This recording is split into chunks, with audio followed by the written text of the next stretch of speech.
All right, today I have a Chevrolet, and I'm going to show you how to reset the windows in a Chevrolet.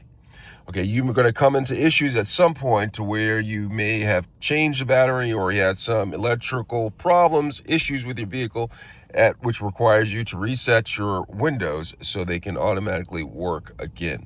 All right, I'm going to show you how to do that. But before I get started, if you find my video helpful in any way, can you give me a thumbs up as well as subscribe to my channel? I'll appreciate it tremendously.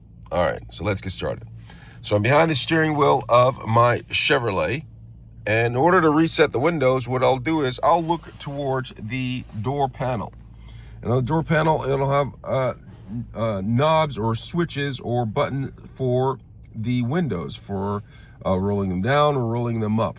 All right, you're going to select the window that needs to be reset. In this case, it's going to be driver's side. In order to reset it, I'm going to press and hold this down until it gets to the bottom, and then hold it for 10 seconds. Now watch me do this. I'm going to press it, hold it down.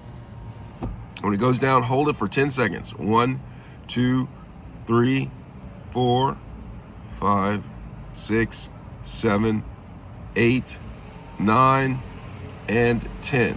When I'm done, I'm going to take the same button and I'm going to pull it and let it roll up until it gets to the top. And then I'm going to hold it for another 10 seconds.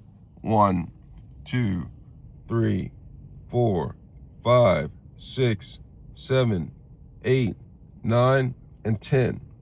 All right, after 10 seconds, I'm going to release it. And now the window should be reset just like that, okay? And I'm able to go about my day.